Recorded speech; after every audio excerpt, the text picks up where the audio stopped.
Chers amis, je ne sais pas pour vous, mais moi j'ai toujours un mal fou à garder pour moi une bonne nouvelle. Alors je la garde, si on me demande de la garder, bien sûr. Et comme prêtre, on entend de bien bonnes nouvelles, parfois sous le sceau de la confidence.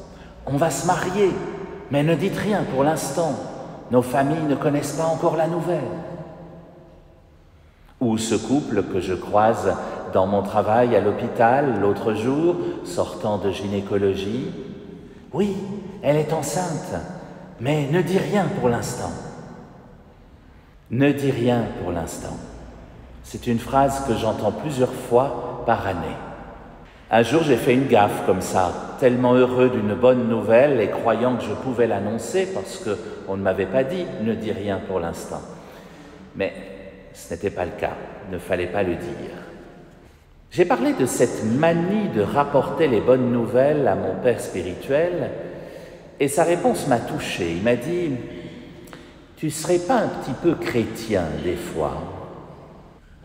Mais oui, chers amis, nous ne sommes pas seulement les destinataires de la bonne nouvelle, avec un B et un N majuscules. Rappelons au passage, vous le savez, j'espère, que le mot « évangile » en grec signifie précisément « bonne nouvelle ».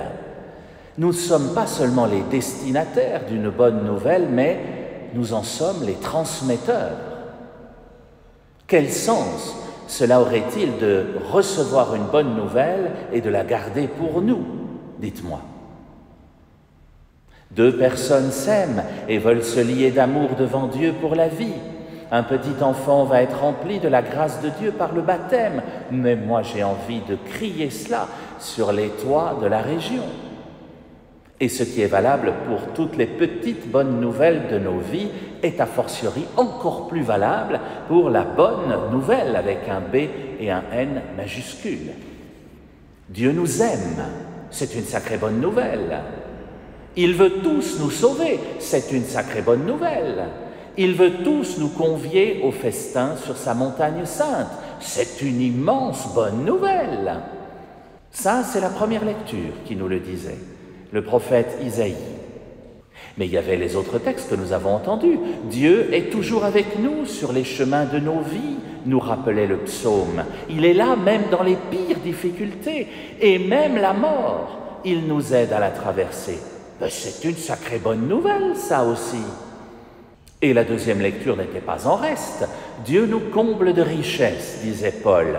Alors évidemment, on ne parle pas ici de salaires indécents ou de billets de loto gagnants à tous les coups, non. On parle de ses richesses à lui. L'amour, par exemple. Dieu nous comble de richesses, il nous comblera de tout ce qu'il nous faut. C'est pas une sacrée bonne nouvelle, ça?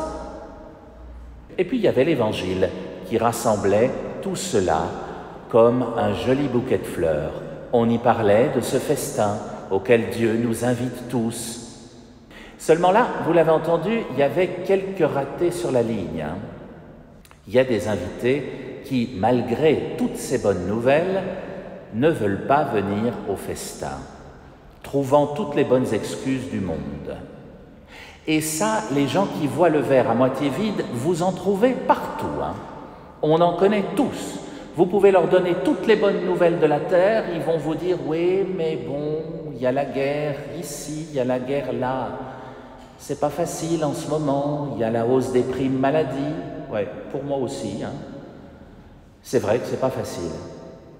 Mais il me semble que c'est dans notre ADN de chrétien, et ça c'est le pape qui le dit, que d'avoir la joie au cœur. Alors il ne s'agit pas de se réjouir contre toute évidence. Il faut aussi savoir pleurer avec ceux qui pleurent, oui. Mais il nous faut, contre toute attente et contre l'esprit du monde, annoncer la bonne nouvelle. Parce que vous avez entendu ce qui se passe vis-à-vis de celles et ceux qui refusent le festin, ou même vis-à-vis de celui qui n'est pas en habit de noces, c'est-à-dire celui qui pleure au milieu des gens qui se réjouissent, celui qui n'est pas cohérent. Eh bien, que se passe-t-il? Ils ne sont plus au festin, ces gens-là.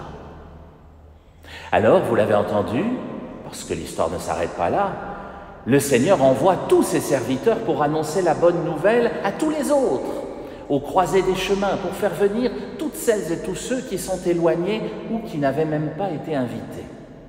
Première conséquence, chers amis, c'est le monde entier désormais qui est invité aux noces célestes, et plus seulement un petit club, une petite religion particulière.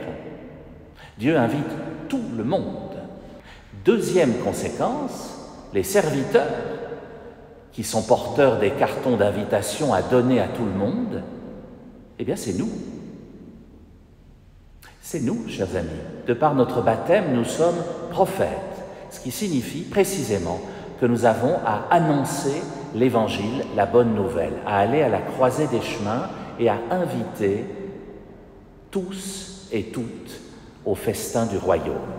C'est pas une option dans la vie d'un chrétien, c'est l'un de nos devoirs de chrétien. C'est nous qu'il envoie à la croisée des chemins pour annoncer qu'il veut sauver le monde entier, qu'il est toujours avec nous au plus noir de nos vies, qu'il nous comblera bien au-delà de nos désirs. C'est sur nous qu'il compte pour l'annoncer au monde. Il fait de nous les destinataires de cette bonne nouvelle, mais aussi les transmetteurs.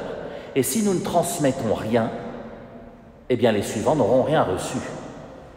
C'est donc une sacrée responsabilité que nous avons.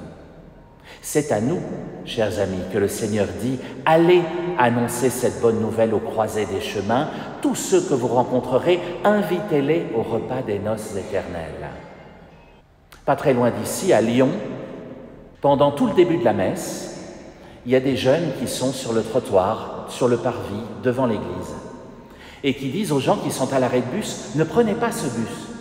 Venez vous réjouir quelques instants avec nous, entrez dans cette église, même si vous n'y êtes jamais entrés. Venez, vous êtes invités. » Et ça marche. Et ça marche. Il suffit de le faire. C'est donc à nous que le Seigneur demande d'annoncer cette bonne nouvelle. Il veut tous nous sauver. Il nous veut tous sur sa montagne sainte.